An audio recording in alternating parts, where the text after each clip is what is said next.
Hello everyone, welcome to Bengali knowledge academy. আজকে আমরা start করতে চলেছি আমাদের ম্যাথের কিন্তু 12 নম্বর প্র্যাকটিস সেট। এই প্র্যাকটিস সেটগুলি প্রত্যেকেই কিন্তু তোমরা ভালো করে করবে, কারণ প্র্যাকটিস সেটটা খুবই গুরুত্বপূর্ণ। কিন্তু প্রত্যেক দিনের প্র্যাকটিস সেটগুলো হয়ে থাকে, এগুলো তোমাদের upcoming WP constable, KP constable, jail police, clerkship প্রত্যেকটা এক্সামের জন্যই কিন্তু খুব গুরুত্বপূর্ণ হবে। তাই প্রথম থেকে শেষ পর্যন্ত ক্লাসটা দেখবে। কতগুলো প্রশ্ন তুমি পারছো অবশ্যই কিন্তু কমেন্ট সেকশনে জানিয়ে যাও। তাতে করে কি হবে, আমি পরবর্তী সময় তোমাদের জন্য আরো ভালো ভালো কোশ্চেন নিয়ে আসতে পারবো। তো প্রথম প্রশ্ন দিয়ে আজকে স্টার্ট করবো। তার আগে একটা কথা বলি, চ্যানেলে যারা নতুন রয়েছে অবশ্যই সাবস্ক্রাইব করে নেবে। ক্লাসটা ভালো লাগলে অবশ্যই একটা লাইক করে একটু বেশি করে শেয়ার করে দেবে। ফার্স্ট প্রশ্ন দিয়ে আমরা স্টার্ট করছি। রাহুল 1800 টাকায় একটি মোবাইল বিক্রি করেন এবং 10% ক্ষতির সম্মুখীন হন। যদি এটি 2400 টাকায় বিক্রি করা হয় তাহলে এর লাভের শতকরা কত হবে? খুব ভালোভাবে বুঝবে এবং সুন্দর একটা অঙ্ক হবে আমার, ঠিক আছে? তো ভালো করে বুঝবে।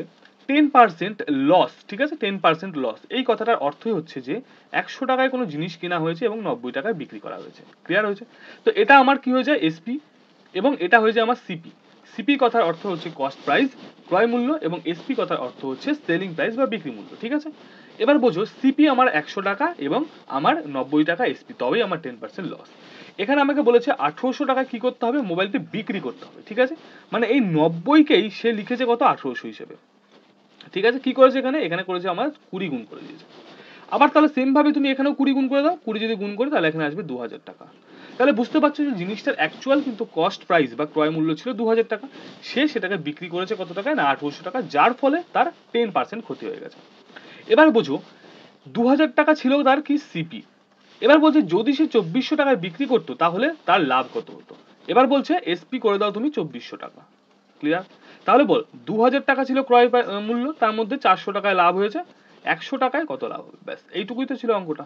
সিম্পল একটা অঙ্ক, হ্যাঁ? তো এখান থেকে করে দিলে আমার 20% ইজ দ্য রাইট অ্যান্সার। 20% কোথায় আছে? অপশন এতে। আশা করছি ক্লিয়ার করতে পেরেছি, ঠিক আছে? চলো নেক্সট প্রশ্ন। ক্লাসগুলো তোমাদের কেমন লাগছে আমি প্রত্যেককে বলি যে একবার করে কমেন্ট করে দিও। কি আছে, একটা কমেন্ট করতে, তাই না? তাহলে পরবর্তী সময় ভালো বুঝতে পারি। নেক্সট প্রশ্ন। একজন কর্মচারীর বেতন প্রথমে 10% বৃদ্ধি করা হয় এবং তারপর 10% হ্রাস করা হয়, তাহলে তার বেতন কত শতাংশ পরিবর্তন হয়েছে? আমি এটা তোমাদের দুটো প্রসেস দেখিয়ে দেবো, যেটা ইচ্ছা তুমি করতে পারো। ফার্স্ট প্রসেস, ধরে নি জিনিসটার দাম ছিল বা তার মূল্য ছিল, বেতন ছিল 100 টাকা। প্রথমত কি হয়েছে, 10% বৃদ্ধি হয়েছে, মানে কি 110 টাকা হয়েছে 100 টাকার মধ্যে। এবং দ্বিতীয় ক্ষেত্রে 10% কমে গেছে, মানে 90 টাকা হয়েছে 100 টাকার মধ্যে, ঠিক আছে? এটা হয়ে গেল। কাটাকুটি করে দাও তুমি, এই ওপরে দুটো শূন্য ওপরে দুটো শূন্য, ঠিক আছে? তাহলে এখন হয়ে গেল কত, 99। আগে কত ছিল, 100, এখন হয়ে গেল 99। কি হয়েছে না, 1% ডিক্রিজ। এটা হয়ে গেল ফার্স্ট প্রসেস, ঠিক আছে? এটা ফার্স্ট প্রসেস। এবার আমি চলে আসছি সেকেন্ড যে আমাদের প্রসেস রয়েছে সেই প্রসেস। কি প্রসেস, ভালো করে বুঝবে। ফার্স্ট বলেছে 10% বৃদ্ধি, লিখে দাও প্লাস 10%। পরবর্তীতে সময় বলেছে 10% হ্রাস, মাইনাস হ্রাস, ঠিক আছে? -10 প্লাস মাইনাস কি হয় গো, মাইনাস হয়। এই দুটোকে গুণ করে দাও, 10 গুণিতক 10 বাই 100 করে দাও, হয়ে গেল। আচ্ছা, এখানটা বলো, এই যে মাইনাস প্লাস কেটে গেল, এখানটায় এখানে মাইনাস থাকছে, এখান থেকে যদি কাটি তাহলে 1 আসবে, তাহলে -1, এই যে -1%, এই যে দুটো সেম অ্যান্সার। তুমি এই প্রসেসটাও করতে পারো অথবা এই প্রসেসটাও করতে পারো, ঠিক আছে? যেটা ইচ্ছা, যেটা ভালো লাগবে তুমি সেটাই করতে পারছো। নেক্সট প্রশ্ন দিকে চলে যাবে। বলছে একটি বস্তুর ধার্য মূল্য 5320 টাকা হয়, এখন পরপর দুটি ক্রমিক ছাড়ের সাপেক্ষে যদি প্রথমটি 15% ছাড়ে এবং দ্বিতীয়টি প্রথমটি 20% ছাড়ের সাপেক্ষে বিক্রি করা হয়, তাহলে বস্তুটির বিক্রি মূল্য কত হবে? এটা আমাদের অ্যাপ্রক্স ভ্যালু বের করতে বলেছে। এই জায়গাটায় খুব ভালো একটা টুইস্ট, মানে পরীক্ষায় আসলে আমি তোমাদের বলে দিই, 10 জন যদি এই পরীক্ষাটা দেয়, এই কোশ্চেনটা দেয়, তাহলে কিন্তু 9 জন এখানে ভুল করবে। গ্যারেন্টি দিয়ে বলছি ভুল করবে। কেন ভুল করবে কেউ যদি বুঝতে পারো কমেন্ট সেকশনে লিখবে এক্ষুনি, হ্যাঁ? খুব ভালো করে বুঝবে। এই লাইনটা দেখো, বলছে যদি প্রথমটি 15% ছাড়ে এবং দ্বিতীয়টি প্রথমটির 20%, মানে 20% নয় কিন্তু প্রথমটির 20%, মানে এই 15 20%, 15 20% হয়ে যায় কিন্তু 3%। ক্লিয়ার হয়েছে? তাহলে বোঝো, তোমাকে ছাড় বলেছে কোনটা কোনটা, 15% ছাড় বলেছে এবং 3% ছাড়, দুটো ছাড় বলেছে। 15 এবং 20% নয়, 15 এবং 3% ছাড় বলেছে, ঠিক আছে? চলো এবার কাজ করো। 5320, ঠিক আছে? ফার্স্ট অফ অল আমরা 15% ছাড় মানে উপরে দিয়ে দেবো 85/100, পরবর্তীতে 3% ছাড় মানে লিখে দেবো 97/100। হয়ে গেল এই অবধি। এবার তুমি কাটাকুটি করতে হবে। এই শূন্যের সঙ্গে এই শূন্য তুমি কেটে দাও, 5 দিয়ে যদি কাটো 5 17 85 হবে, 5 দিয়ে এখানে কাটলে 5 গুণ 100 হবে, হয়েছে? আচ্ছা, আবার দেখো, এখান দিয়ে 2 দিয়ে কাটো, 2 দিয়ে যদি আমি কাটি তাহলে এখানে আসবে 10। 2 দিয়ে তুমি এখানটা ছোট্ট ছোট্ট করে কাটো, 2 দুগুণে 4 হবে, 6 দুগুণে 12, 6 দুগুণে 12 হলো, ঠিক আছে? আচ্ছা, নিচে থাকলো তাহলে কত, 100, উপরে থাকলো কত, 266 গুণিতক 17 গুণিতক 97/100, এইটাই যদি তুমি ক্যালকুলেশন করো তাহলে কিন্তু তোমার চলে আসবে, দেখো 4386 পয়েন্ট সামথিং কিছু আসবে, মানে এটাই তোমার অ্যাপ্রক্স ভ্যালু আসবে। ঠিক আছে, option A is the right answer, এটাই কিন্তু আমার অ্যাপ্রক্স ভ্যালু আসবে। এই জায়গাটা ছিল মেন ইম্পর্টেন্ট, যে প্রথমটি 20%, মানে কি আমার 3%, 20% কিন্তু নয়, 3%, কারণ 15 বলেছে। ঠিক আছে, চলো, আশা করছি বুঝতে পারছো, কতগুলো প্রশ্ন পারছো প্রত্যেককে বলবো কমেন্ট করে জানাবে। নেক্সট একটা সরল রয়েছে, এই সরলটা আমরা কি জানি, একটা রুলস, বদমাস। বদমাস এই রুলসটা আমরা জানি, যেখানে এটা ব্র্যাকেট দিয়ে শুরু হয়, of, division, multiplication, addition, subtraction. ঠিক আছে, মানে কি ব্র্যাকেট, তারপরে তোমার অফের কাজ, তারপরে ভাগ, গুণ, যোগ, তারপরে বিয়োগ। ওকে, তো এইভাবে ফার্স্ট আমার ব্র্যাকেটে কাজ করতে হবে। কোন bracket? First bracket. First bracket দেখো এখানে একটা আছে এবং এখানে একটা আছে, তো আগে এটার কাজ করে নাও। ফার্স্ট ব্র্যাকেটের মধ্যেও আগে কি করতে হবে, আমাকে অফের কাজ করতে হবে, নাকি আগে ডিভিশন, না কিসের কাজ করতে হবে? আগে করতে হবে আমাকে অফ, তারপরে যেতে হবে ডিভিশন। এখানটায় এই দুটোকে করলে আসবে 12, এখানে আছে 18, তাহলে এখানে আসবে 18 ডিভাইডেড 12। ঠিক আছে এই অবধি? আচ্ছা, এর পরবর্তীতে এর কাজ করে নাও। এখানে কি করবো, গুণ আছে আর ভাগ আছে, কোনটার কাজ আগে হবে, আমার ভাগের কাজ হবে, ডিভিশন কাজ। তাহলে এই দুটোকে ভাগ করলে কত হবে, দেখো 72/16 গুণিতক 4 আসবে। 4 4 16 কেটে দাও তুমি, 4 18 72 হবে। তাহলে এখানে ফাইনালি বেরোলো 18। তাহলে এইটা কাজ করে আমার বেরোলো 18, এটা কাজ করে বেরোলো আমার 18 ভাগ 12। ঠিক আছে, আচ্ছা, এইবার হচ্ছে বাকি কাজ। এবার আমার সেকেন্ড ব্র্যাকেটের কাজ হবে, এই যে সেকেন্ড ব্র্যাকেটের কাজ হবে, এই যে সেকেন্ড ব্র্যাকেট রয়েছে, চলো ফ্রেশ ভাবে লিখে নিই। 75 বিয়োগ 18 প্লাস 18 ভাগ 12 গুণ 4, এটা আমার কি হলো না, এখান থেকে স্টার্ট করে এই অবধির কাজটা হলো, এই অবধির কাজটা হলো। ঠিক আছে, এখনো বাকিগুলো বাকি রয়েছে, থাক। এবার দেখো এইখানটা তুমি ভালো করে একটু চিন্তা করে দেখবে। হ্যাঁ, দেখো ফার্স্ট অফ অল তোমার যে কাজ হবে এর মধ্যে, সেটা হচ্ছে ভাগের কাজ করা। তো 18 আর 12, মানে 18/12 গুণিতক 4, তারপরে গুণের কাজ হচ্ছে আমার, তাহলে 3 4 12, 3 6 18, এখানে আসলো 6। এবার আসবে কি যোগের কাজ, 6 আছে এখানে, 75 আছে, দুটো করে দিলে 81 আসবে। ঠিক আছে, 81 থেকে এবার বিয়োগের কাজ, তাহলে 18 বিয়োগ করে দাও। 18 যদি বিয়োগ করে দিই কত আসবে বলে, এখানে 8 9 10 11, মানে 3 হবে, এখানে 63। তাহলে এখানে চলে আসলো আমার 63। তাহলে এই অবধি যে করলাম, এই যে পুরো ক্যালকুলেশনটা করলাম এই অবধি, এটা আসলো 63। বাকি রয়েছে 128 মাইনাস 63 হলো। এবার এটাকে যদি করি আমি, দেখো এখানে আসবে 5, 6 আর কত দিলে 6 দিলে 12 হবে, আর এখানে কত হবে বলো, আর কিছু হবে না, 65। ঠিক আছে, 65 বলবো। তাহলে এখানটা চলে আসলো 65, এখানে আছে কত 69। ঠিক আছে, তাহলে 79 লাস্ট কাজ 65, এটা করে দাও 14 আসবে। তাহলে option C is the right. এই সরলগুলো কিন্তু এভাবে তোমাকে ভেঙে ভেঙে ধরে ধরে করতে হবে। ঠিক আছে, আশা করছি বুঝতে পারছো। চলো নেক্সট কোশ্চেন করার আগে তোমাদের জন্য অ্যানাউন্সমেন্ট রয়েছে, ডাব্লিউবিপি এবং কেপির জন্য দারুণ আমাদের পেড ব্যাচ কিন্তু অলরেডি স্টার্ট হয়ে গিয়েছে। আমাদের এটা কিন্তু 4th নম্বর ব্যাচ চলছে, মানে 3টে ব্যাচ অলরেডি কিন্তু হয়ে গেছে, বুঝতে পারছো তাহলে।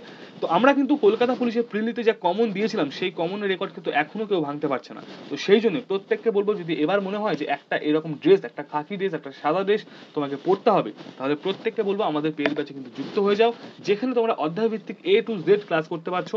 প্রিলি থেকে মেজ অবধি একবারে ক্লাস করবে, ওয়ান টাইম পেমেন্ট, জাস্ট কোনো মাসের মাইনে ফাইনে চিন্তা ছাড়ো, শুধুমাত্র একবার পেমেন্ট করে সারা পুরো মেইন অবধি পড়াশোনা করতে পারবে। ঠিক আছে, তার সঙ্গে তোমাদের প্রথম 100 জনের জন্য দেখো 30% ডিসকাউন্টও কিন্তু আমরা দিয়ে দিচ্ছি। এবার যদি চাও 95+ নিশ্চিতভাবে কমন পেতে, অবশ্যই কিন্তু আমাদের পেড ব্যাচে যুক্ত হতে হবে। হোয়াটসঅ্যাপ করে নেবে তোমরা 70 29 60 35 18, মানে 7029603518, এই নাম্বারে হোয়াটসঅ্যাপ করো, এক্ষুনি তোমাদেরকে ব্যাচে অ্যাডমিশন নিয়ে নেওয়া হবে। ঠিক আছে, চলো নেক্সট প্রশ্ন। ওকে, নেক্সট প্রশ্নটা দেখে নাও। 5 নম্বর আমাদের বলছে 5 জন পুরুষ 12 দিনে একটি কাজ করতে পারে এবং 18 জন মহিলা 15 দিনে একটি কাজ করতে পারছে, তাহলে 5 জন পুরুষ এবং 3 জন মহিলা কাজটি সম্পূর্ণ করতে কতদিন সময় নেবে? খুব ভালো করে বুঝবে, 15 জন ম্যান রয়েছে যারা কিনা 12 দিনে একটি কাজ করতে পারছে, সেম ভাবেই 18 জন ফিমেল রয়েছে, তারা কিনা কত করতে পারে, 15 দিনে কাজটি সম্পূর্ণ করতে পারে। হয়েছে, এখান থেকে তুমি এই জিনিসটাকে কাটাকুটি করতে হবে। কেমন করে, এই 15-এর সঙ্গে তুমি এই 15 তুলে দাও, 6 দিয়ে কাটো, 6 দুগুণে 12 হবে, 6 দিয়ে কাটো, তাহলে 3 6 18 হবে। তাহলে দুজন মানুষ বা লোক সমান 3 জন মহিলা। কি বললাম, দুজন মানুষ বা লোক সমান 3 জন মানুষ বা মহিলা, এটা আমার বেরিয়ে গেল। ঠিক আছে, চলো এইবার দেখবো পরবর্তীতে। এবার বলছে 5 জন পুরুষ ও 3 জন মহিলা, 5 মেল প্লাস 3 ফিমেল, এরা কতদিনে করবে? খুব ভালো করে আমি তোমাদের বলেছিলাম, যখনই এই অঙ্ক দেখবে যে কোনো একটা জেন্ডারে কনভার্ট করবে, যে কোনো, হয় পুরুষে হয় মহিলা, যে কোনো একটা জেন্ডারে। চলো আমি সবকটাকে পুরুষে কনভার্ট করি, ভালো করে বোঝো। 3টে মহিলা মানে 2টো পুরুষ, তিনটে মহিলা মানে দুটো পুরুষ, তিনটে মহিলা মানে দুটো পুরুষ প্লাস এখানে দুটো পুরুষ আছে, তাহলে টোটাল হয়ে গেল 7 ম্যান, 7 ম্যান। ঠিক আছে, এবার বুঝো 15 জন পুরুষ, প্রথম লাইন পড়ো, 15 জন পুরুষ 12 দিনে একটি কাজ করতে পারছে, সেই সেম কাজটাই 7 জন পুরুষ কত দিনে করবে? হয়েছে? তাহলে অপশন কোথায় আসবে বলো দেখি। 15 যদি করি আমি, তাহলে 5 বারং 60 শূন্য হাতে 6, 12 × 12 6 18 হবে। একে যদি তুমি 7 দিয়ে ভাগ করে দাও, 7 দুগুণে হয়ে যাবে এখানে 14, আর এখানে থাকবে 40, 5 7 হবে 35। ঠিক আছে, মানে 5/7, 25 পূর্ণ 5 এর 7, option B is the right. Clear হয়েছে অঙ্কটা? বলো হ্যাঁ কি না। নেক্সট বলছে একজন ব্যক্তি স্থির জলে 12 কিলোমিটার/ঘন্টা বেগে একটি নৌকা চালাতে পারছেন এবং স্রোতের গতিবেগ হচ্ছে 2 কিলোমিটার/ঘন্টা।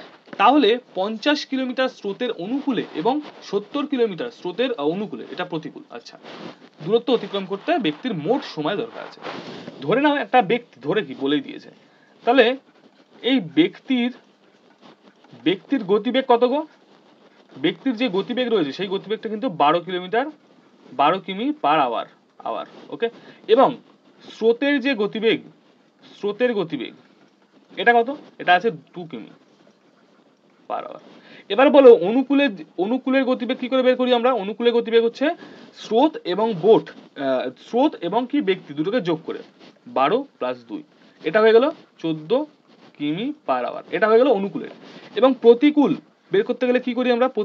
প্রতিকূলের সময় কি করি, যে ব্যক্তি এবং স্রোতকে বিয়োগ করে দিই, 12 - 2 10, এত কিমি/আওয়ার।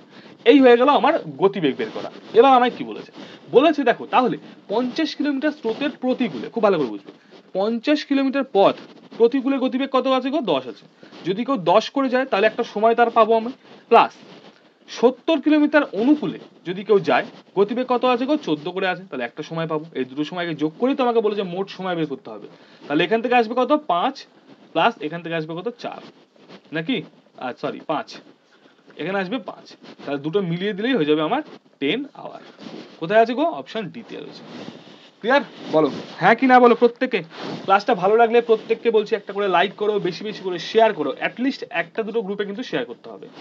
একজন অসাধু ব্যবসায়ী বা দোকানদার প্রতি কেজি 15 টাকায় একটি বস্তু বিক্রি করছেন, যেটি তিনি প্রতি 12 টাকায়, মানে প্রতি কেজি 12 টাকায় কিনেছিলেন এবং তিনি 900 গ্রামের পরিবর্তে 750 গ্রাম দিচ্ছেন।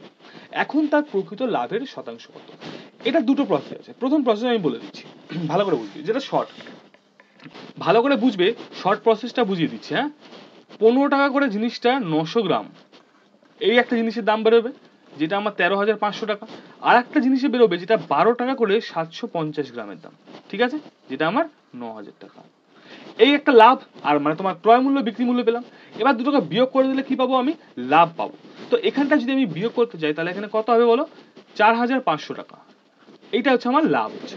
ঠিক আছে, এবার আমার পার্সেন্টেজ চেয়েছে, তো বলো 9,000 টাকার মধ্যে যদি তার 4,500 টাকা লাভ হয়, 100 টাকায় কত লাভ হবে? দুটো শূন্য তুলে দাও, এই শূন্য সঙ্গে এই শূন্য তুলে দাও, এখানে চলে আসবে 20%, সরি 50%, নাকি? 5 নং 45 না, 50%, তাহলে 50% ইজ দ্য রাইট অ্যান্সার। এইটা একটা হতে পারে যে তার ওভারঅল কিন্তু 50% লাভ হয়েছে। এটা একটা শর্ট প্রসেস বলে দিলাম। এবার একটা লং প্রসেসের দিকে যাই, যে মানে একটু ডিটেলে বুঝিয়ে দিই, নাকি? এবার যাদের যাদের এটা ভালো লাগবে তো স্কিপ করতে পারো জায়গাটা, পরবর্তী প্রশ্ন দেখতে পারো তোমরা, আর নাহলে আমি বুঝিয়ে দিচ্ছি যে শর্ট করে কি করে করতে হবে। ঠিক আছে, দেখো খুব ভালো করে একটুখানি মন দিয়ে জিনিসটা বুঝবে। হ্যাঁ, 1 সেকেন্ড দাঁড়াও। আচ্ছা, বোঝো ভালো করে একটা জিনিস, এই দোকানদার প্রতি কেজি 15 টাকায় বস্তু কি করছে না, বিক্রি করছে, ওকে, এবং তিনি জিনিসটা কিনছেন কিন্তু 12 টাকায় প্রতি কেজি। ধরো 1000 কেজির দাম বা 1000 গ্রামের দাম কত পড়ছে? তার 12 টাকা পড়ছে। 1 গ্রামের দাম পড়ছে কত? 12/1000 টাকা। এবং খুব ভালো করে বুঝো, 900 গ্রামের দাম কত পড়বে? 900 গ্রামের দাম এখানে 900 করে দাও, এই দুটো শূন্য সঙ্গে এই দুটো শূন্য তুলে দেবে, মানে কত আসবে এখানে? 9 বারং কত হবে বলো? 108/10। তো এই জিনিসটা তার কিন্তু 900 গ্রামের কস্ট প্রাইস পড়ছে। ক্লিয়ার আমার কথাটা? এবার পরবর্তী সময় কি দেখবো?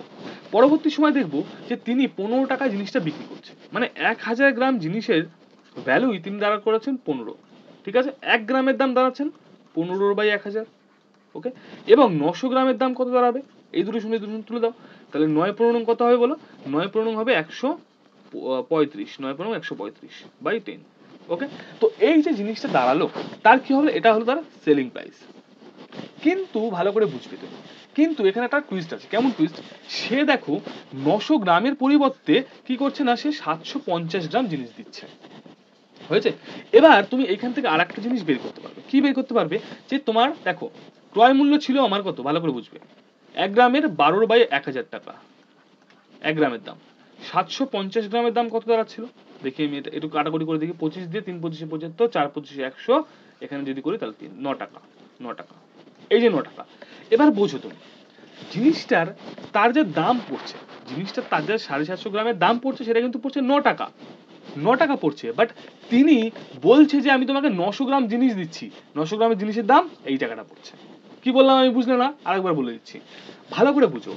তিনি অ্যাকচুয়াল কিন্তু 750 গ্রাম দিচ্ছে, যার দাম সে কিনে নিয়ে এসেছিল 9 টাকা দিয়ে।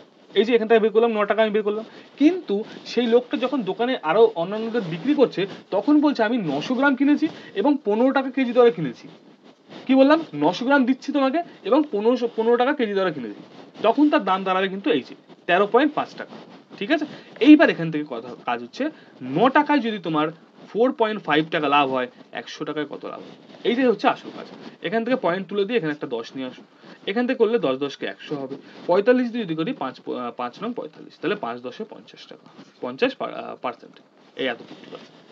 সেম দুটো প্রসেস, যেটা তোমার ইচ্ছা তুমি করতে পারো। ঠিক আছে, নেক্সট প্রশ্ন বলছে, দেখো এ 85,000 টাকা দিয়ে একটি ব্যবসা শুরু করেন, বি পরে 42,500 টাকা দিয়ে এ এর সাথে যুক্ত হন। যদি বছরের শেষে লাভ 3:1 অনুপাতে ভাগ করা হয়, তাহলে বি কত সময়ের জন্য যোগদান দিয়েছিল? এটা হচ্ছে আমার অঙ্কটা রয়েছে। হ্যাঁ, চলো অঙ্কটা করি এবার আমরা। খুব ভালো করে একটা জিনিস তুমি লক্ষ্য করে দেখবে। হ্যাঁ, দেখো এ আর বি দুজন ব্যক্তি রয়েছেন। ওকে, এ আর বি। এ কিন্তু ইনভেস্ট করছে 85,000 টাকা, যেটা সে করছে 12 মাসের জন্য, এবং বি করছেন 42,000 টাকা, 42,500 টাকা। কেটে ছোট করে নাও দুটোকে। যদি এখানে দেখো 5 দিয়ে যদি করি তাহলে 5 17 85 170, 5 দিয়ে করলে 5 8 40, 5 5 85, আবার 17 দিয়ে করলে এখানে 10, 17 দিয়ে করলে এখানে 5 আসবে, মানে 2:1 আসছে। এটা হচ্ছে তাদের ইনভেস্টেড অনুপাত। এটা কি হচ্ছে, এটা তাদের ইনভেস্টমেন্ট, এটা তারা ইনভেস্ট করেছে। এটা কথা হচ্ছে যে এই লোকটা, এই এ কিন্তু 12 মাসের জন্যই তার টাকা খাটিয়েছে, মানে কত, এর 24 আসলো। এবং এ আমি জানি না কত, কারণ তার সময়টা আমি জানি না। এর সময় আমি জানি যে 12 মাস, 12 মাস, কারণ সে বলে যে প্রথম থেকেই রয়েছে। এবারে বোঝো এই 24 কে, দেখো এই লাভ কত লিখেছে, 3, একে 3 লিখেছে, তাহলে এখানে কত লিখতে হবে, এখানে 1 লিখেছে, এই যে 1 লিখেছে। এইবার খুব দেখো, আমি যা বোঝাচ্ছি না, খুব ঠান্ডা মাথায় বোঝার চেষ্টা করো। দেখো এই যে এটা তো তাদের সময়, এটা তাদের সময় হলো, এটা তাদের ইনভেস্টমেন্ট হলো, আর এটা তাদের কি হলো, লাভ হলো। এটা হয়ে গেলো এর ক্ষেত্রে। বি এর ক্ষেত্রেও এটা তার লাভ, এটা তার সময়, এটা তার ইনভেস্টমেন্ট। ঠিক আছে, এবং এই লাভের যে অনুপাত, এর ক্ষেত্রে 3 আর বি এর ক্ষেত্রে 1। এই 24 কে 3 কিভাবে লিখতে পারে গো, 8 দিয়ে ভাগ করে, 8 দিয়ে ভাগ করে, বা বলতে পারো এই 3 কে 24 বানাতে পারি আমি 8 দিয়ে গুণ করে। ক্লিয়ার আছে? তাহলে সেম ভাবে এই 1 কেও আমাকে 8 দিয়ে গুণ করতে হবে, করলে এখানে আসবে 8, এখানে আসবে 8। এইবার কথা হচ্ছে এইখানে 8 আসবে, এখানে 1 আছে। বোঝো বোঝো বোঝো, খুব ভালো করে বুঝবে। 2 ছিল, 12 ছিল, 24 লিখেছিলাম, এই যে 2 ছিল, 12 ছিল, 24 লিখেছিলাম। এবার আছে 1 আছে, জিজ্ঞাসা চিহ্ন আছে, 8 লিখেছি। এখানটা কি বসালে এখানে 8 আসবে? সবাই বলবে স্যার 8 বসালে এখানে 8 চলে আসবে। তাহলে এত সুন্দর একটা শর্ট ট্রিক্স, এটা 8 মাস।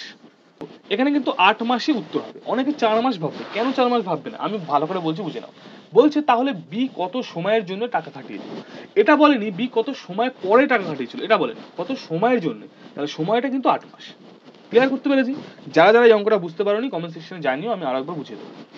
পরবর্তী প্রশ্ন, সুহানি এবং স্নেহা একসাথে কাজ করে 16 দিনে একটি প্রকল্প শেষ করতে পারে। যদি স্নেহা একই কাজ 44 দিনে করতে পারে, তাহলে সুহানি কত দিনে কাজটি করতে পারবে? খুব ইজি অঙ্ক।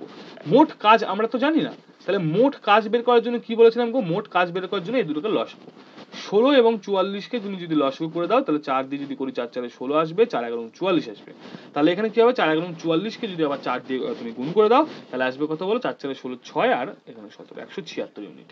এবার বোঝো এই 176 ইউনিট সুহানি এবং স্নেহা, সুহানি প্লাস স্নেহা এই দুজন একসাথে 16 দিনে করতে পারে, মানে প্রত্যেক দিন তারা 11 ইউনিট করে কাজ করে। এবং পরবর্তী ক্ষেত্রে স্নেহা একাই, ঠিক আছে, স্নেহা একাই কিন্তু এই কাজটা 44 দিনে করতে পারে, মানে সে প্রত্যেক দিন 4 ইউনিট করে কাজ করে। ক্লিয়ার হলো এই অবধি? এবার দেখবো বাকি কাজ। দেখো খুব ভালো করে বুঝবে। সুহানি প্লাস স্নেহা একসাথে 11 ইউনিট করে পার ডে করছে, যার মধ্যে থেকে স্নেহা কিন্তু 4 ইউনিট করে করতে পারে। তাহলে বাকি 7 ইউনিট সুহানি করছে। তাহলে সুহানি একদিনে যদি 7 ইউনিট করতে পারে, 176 ইউনিট কাজ করতে তার কতদিন সময় লাগবে গো? 7 দিয়ে 7 দুগুণে 14 হবে, আর এখানে 36 নামবে, 5 7 35 হবে। ওকে, 1/7 হবে। তাহলে 25 পূর্ণ 1 7 কোথায় আছে? অপশন ডি তে আছে। ক্লিয়ার করতে পেরেছি? হ্যাঁ কিনা প্রত্যেকে কমেন্ট সেকশনে জানাও। নেক্সট প্রশ্ন বলছে একটি বাস এবং একটি গাড়ির যে অনুপাত সেটা 5:8। যদি গাড়িটি 2.5 ঘন্টায় 180 কিলোমিটার অতিক্রম করে, খুব ভালো করে বুঝবে। গতিবেগের আমরা ফর্মুলা কি জেনে এসেছি? গতিবেগ আমরা জানি দূরত্ব বাই কি আছে না সময়। তোমাকে তো দিয়েই দিয়েছে দূরত্ব হচ্ছে 180 কিমি এবং সময় দিয়ে দিয়েছে 2.5 কিমি। চলো এবার এখানে কাটাকুটি করে দাও। এখান থেকে যদি আমি করি তাহলে কত আসবে গো? এখান থেকে যদি করি দেখো ভালো করে বুঝবে। আচ্ছা 7 25 175 হবে, 5 থাকবে, মানে 7 আর 2 72। ঠিক আছে, 72।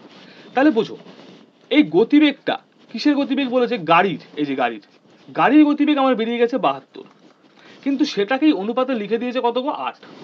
তাহলে লেখো 8 এর ভ্যালু হয়ে যাবে 72, 1 এর ভ্যালু হয়ে যাবে 9, এবং আমাকে চেয়েছে বাসের গতিবেগ, বাসের অনুপাত রয়েছে 5, তাহলে 5 এর হচ্ছে 45। ক্লিয়ার? 45 কিলোমিটার পার ঘন্টা। Option D is the right answer. ঠিক আছে, বলো ঠিক আছে নাকি বলো প্রত্যেককে। নেক্সট প্রশ্ন বলছে একটি শ্রেণীতে দুটি বিভাগ এ এবং বি রয়েছে, যেখানে যথাক্রমে 40 এবং 44 জন শিক্ষার্থী রয়েছে। যদি এ বিভাগের গড় ওজন 35 কেজি হয় এবং বি বিভাগের গড় ওজন 37 কেজি হয়, তাহলে সমগ্র শ্রেণীর গড় কত? একদম সিম্পল একটা জিনিস, কোনো ঝামেলার কিছু নেই। এখানে তুমি করে দাও এ, এখানে করে দাও বি। এ রয়েছে কতজন? দেখো 40 জন রয়েছে এবং যাদের গড় ওজন রয়েছে কত? আমার 35 কেজি করে। ওকে, এবং দ্বিতীয় ক্ষেত্রে দেখো তোমার 44 জন রয়েছে যার গড় ওজন 37 করে। ঠিক আছে, এই পুরোটাকে যোগ করে তুমি কি করবে? 44 এবং মানে এটা দিয়ে ভাগ করে দেবে। ঠিক আছে, দেখো আমি করে দিচ্ছি, দেখে নাও, বোঝো। 4 5 20, শূন্য হাতে 2 থাকবে, 3 4 12 13 14, মানে এখানে 1400 আসলো। প্লাস এখানে যদি করি 30 দিয়ে যদি আগে করি তাহলে দেখো ভালো করে বোঝো, 3 দিয়ে করি মানে 3 4 12 2 হবে, হাতে 1, 3 4 12 13 14 হবে। ঠিক আছে, এটা হচ্ছে 30 দিয়ে করলে। 7 দিয়ে আবার করো তাহলে 4 7 28 8, হাতে 2, 4 7 8 29 30 হলো। ওকে, চলো এখান থেকে 8 হলো, 2 হলো, 7 হলো, 1 হলো। 1728 এবং 1400 দুটোকে যদি যোগ করি কত হবে গো? 2000। আচ্ছা 3128, এটাকে তুমি ভাগ করে দেবে টোটালটা দিয়ে, 40 জন আর 44 জন মানে কত? 84 জন আছে। ওকে, এটা যদি তুমি ক্যালকুলেশন করো তাহলে কিন্তু অবভিয়াসলি তোমার 36.04 আসবে। তুমি চলো কাটাকুটি করে আমি দেখিয়ে দিই ছোট করে। তাহলে আশা করছি বুঝতে পেরেছো, option B is the right answer. ঠিক আছে, চলো নেক্সট প্রশ্ন। আচ্ছা নেক্সট প্রশ্ন দেখো 12 নম্বর বলছে একটি নির্দিষ্ট অর্থের পরিমাণ এ, বি এবং সি এবং ডি এর মধ্যে এমন ভাবে ভাগ করা হয়েছে যাতে তাদের ভাগের যে অনুপাত দাঁড়াবে সেটা কিন্তু 4 12 30 45 হয়। এখন এ এবং ডি এর ভাগের মধ্যে যদি পার্থক্য 5535 টাকা হয়, তাহলে মোট পরিমাণ কত? আচ্ছা এদের অনুপাতের ডিফারেন্স কত গো? অনুপাত কিন্তু একজনের আছে 4, একজনের আছে 45, তাহলে অনুপাতের ডিফারেন্স হচ্ছে কত বলো, ভালো করে বলো। 4 মাইনাস অফ 45, এটা চলে আসবে 41। ক্লিয়ার আছে? 41। তাহলে এই 41 এর ডিফারেন্স কিন্তু চলে আসবে এ এবং ডি এর মধ্যে অনুপাতের ডিফারেন্স, বাট সেটাকেই প্রশ্ন লিখেছে 5535। তাহলে 41 যার ভ্যালু 5535, ঠিক আছে, একের ভ্যালু কত হবে?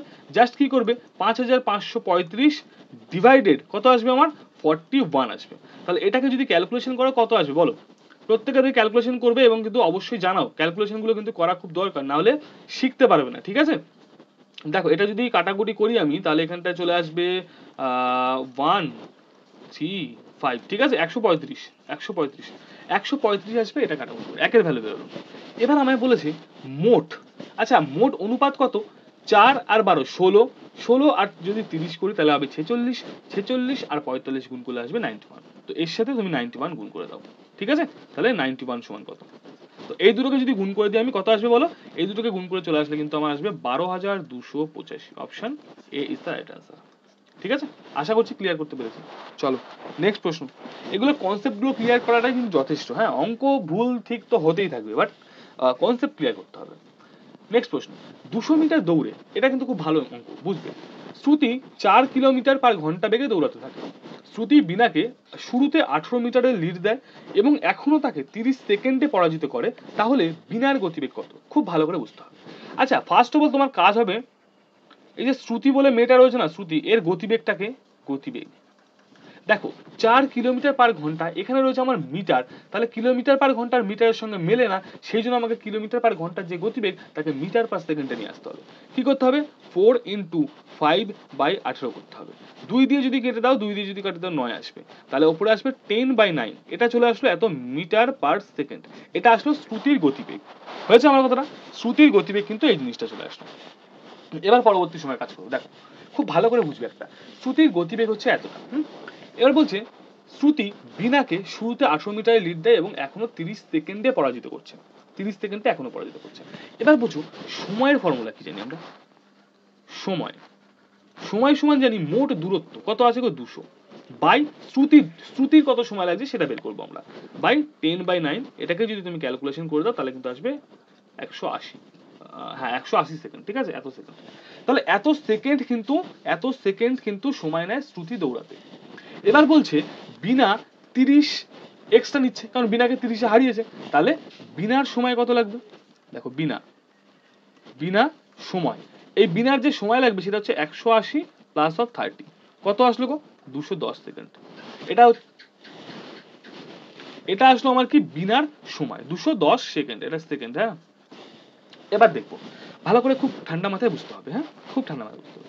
বলছে তাহলে বীণার গতিবেগ কত, বীণার গতিবেগ কত? এবার দেখো বীণা গেছে কত দূর, বীণা কত দূর গেছে?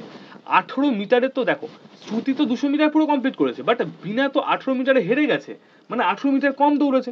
তাহলে বীণা বীণা যায় কত যায়?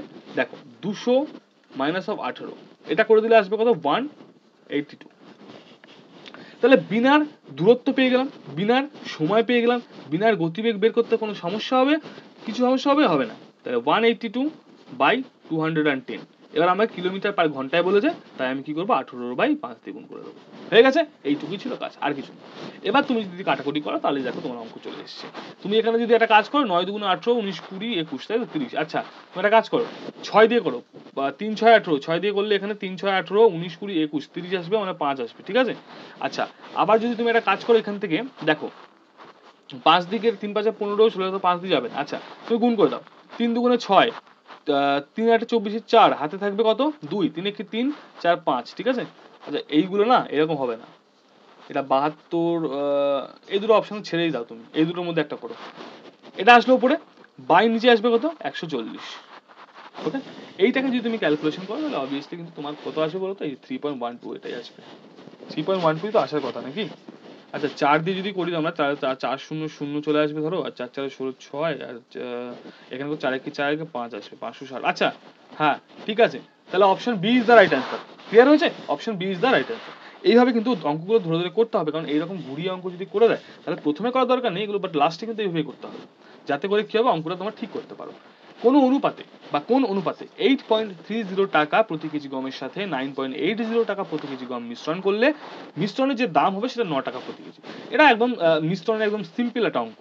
লিখে দেবে 8.30, আচ্ছা এদিকে লিখে দিলে 9.80, ওভারঅল দাম আমাকে বলেছে 9 টাকা। এবার এই পয়েন্ট তোলার জন্য কি করবো? প্রত্যেকটার সঙ্গে দুটো করে শূন্য নেবো, এখান থেকে পয়েন্ট উঠে যাবে, এখান থেকে তাহলে এই পয়েন্ট উঠে যাবে।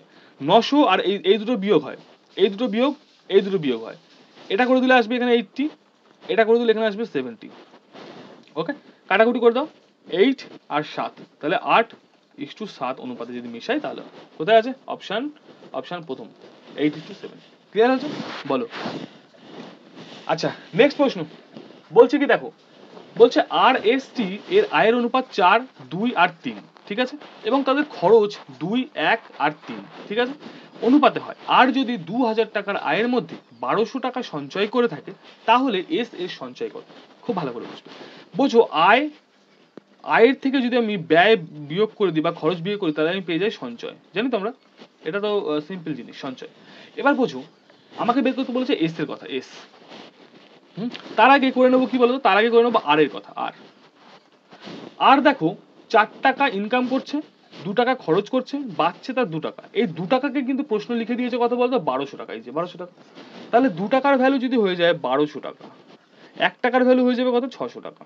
ঠিক আছে, হয়ে গেল অবধি। এবার থাক, সরি 1200 না 12,000 বলেছে তো, তাহলে 6000 হবে। এবার বলছে এস দেখো এস এর কথা চিন্তা করো, এস কি করছে, 2 টাকা ইনকাম করছে, 1 টাকা খরচ করছে, থাকছে তার কাছে 1 টাকা। ঠিক আছে, তাহলে এই 1 টাকার ভ্যালু আমি কত পেয়েছিলাম? 6,000 টাকা। অপশন কোথায় রয়েছে? ক্লিয়ার? তাহলে এস কত টাকা সঞ্চয় করছে? 6,000 টাকা সঞ্চয় করছে। যার যার বারবার করে বলছি, প্রশ্ন যদি কোনো রকম সমস্যা থাকে, বুঝতে না পারো, অবশ্যই কমেন্ট সেকশনে সেই প্রশ্নটা করবে। নেক্সট দিন কিন্তু সেই প্রশ্নটা তোমাদের জন্য নিয়ে আসা হবে। অবশ্যই আমাদের Bengali knowledge academy official Telegram চ্যানেলে তোমরা যুক্ত হবে, কারণ সেখানে ফ্রি পিডিএফ তোমরা ডাউনলোড করতে পারছো, ফ্রি বিষয়ভিত্তিক মক টেস্ট, সাপ্তাহিক মক টেস্ট, ইম্পর্টেন্ট নোটস, এগুলো সব কিছু তোমাদের কিন্তু দিয়ে দেওয়া হয়, এবং তার সঙ্গে ফুল মক টেস্টও কিন্তু ফ্রি অফ কস্ট নেওয়া হয়। টেলিগ্রামে গিয়ে সার্চ করবে বেঙ্গলি নলেজ একাডেমি বলে, তাহলে কিন্তু তোমরা সেখানে চ্যানেল পেয়ে যাবে, যুক্ত হয়ে যাবে, এই যে লোগো রয়েছে, অথবা ডেসক্রিপশনে কমেন্ট সেকশনে লিঙ্ক আছে, সেখান থেকে গিয়েও যুক্ত হতে পারো। দেখা হচ্ছে নেক্সট ক্লাসে আমাদের পেড ব্যাচে। যারা যারা যুক্ত হতে চাইছো, আরও একবার বলে দিচ্ছি যে এই নাম্বারটা হোয়াটসঅ্যাপ করবে 7029603518। ক্লিয়ার? দেখা হচ্ছে পরবর্তী ক্লাসের সঙ্গে। বেশি বেশি করে ক্লাসটা শেয়ার করবে, তোমার বন্ধু বান্ধব যেন ক্লাসটা দেখতে পায়। ততক্ষণের জন্য তোমরা প্রত্যেকেই খুব ভালো থেকো, সুস্থ থেকো।